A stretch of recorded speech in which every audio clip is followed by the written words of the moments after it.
Welcome to The Explainer. You know, when we hear the word sacrifice, what comes to mind?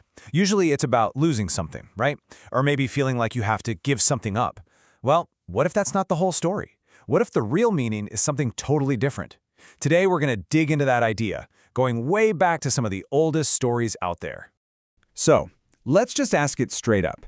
What is sacrifice, really? Is it just about loss? Or is there something deeper going on? We're going to unpack a really interesting take on this from the sermon we're diving into today. Okay, so to really get this idea of a new sacrifice, we have to rewind, like all the way back to the beginning. We're talking about the very first sacrifices mentioned in Genesis, because they kind of set the whole precedent for what comes next.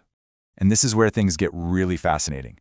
The very first sacrifice we read about, it isn't from people to God, it's the other way around.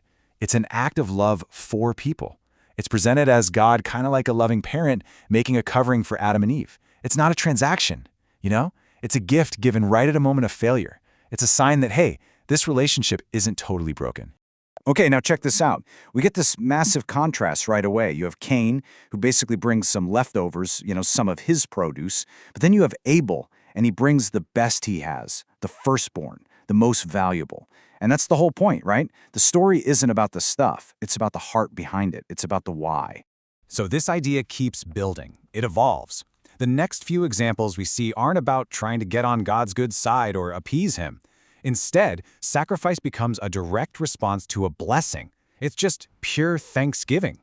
And you start to see this really clear pattern. Look at Noah. He makes it through this insane, world-ending flood. And what's the very first thing he does? He builds an altar. He just wants to say thank you. Same with Abraham. He wins this huge battle, and his immediate reaction is to give a tenth back. See the theme? The blessing happens first, and the sacrifice is the thank you that comes after. Isaac's story is a perfect example of this. I mean, the guy is just trying to find some water, and he keeps running into conflict over these wells. But instead of fighting, he just lets it go. He chooses peace and moves on.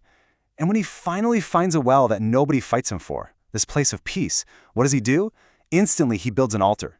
He wasn't sacrificing to get the peace. He was sacrificing because he found it. All right, now the story takes a little turn. We see a new type of offering pop up. This one isn't about looking back in thanks. It's about looking forward. It's a vow, a promise for the future. So Jacob makes this vow. He's basically saying, look, God, if you're with me, if you keep me safe and provide for me, then I promise I'll give a tenth of everything right back to you. It's this forward-looking act of faith, tying his own giving directly to God's care for him. So all of these stories are building up to the main event, the core message.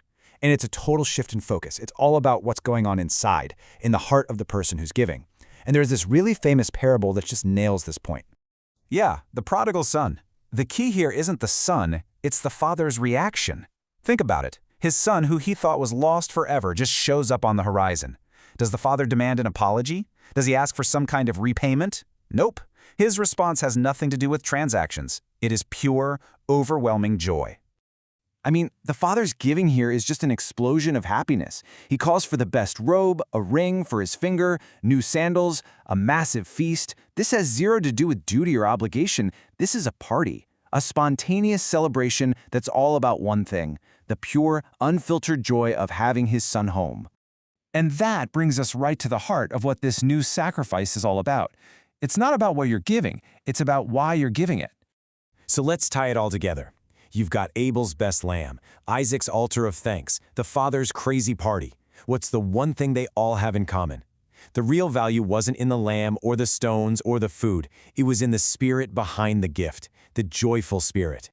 And it all boils down to this one simple, powerful idea, summed up perfectly in that famous line, "For God loves a cheerful giver." You know, giving because you feel like you have to, or holding a grudge about it, that just misses the whole point. The highest form of giving, this new sacrifice, is when it just flows out of genuine joy. So, when you look at it this way, the entire idea of sacrifice gets flipped on its head. It stops being about this one-time painful act of loss, and it turns into something totally different. A lifestyle, a continuous, joyful way of living where you give back simply because you're full of love and gratitude for what you've been given. And that's the final thought to leave you with. If the true measure of any gift is the joy that's behind it, how might that change the way we think about giving in our own lives? Whether it's our time, our energy, or our resources, what could giving with joy look like for you?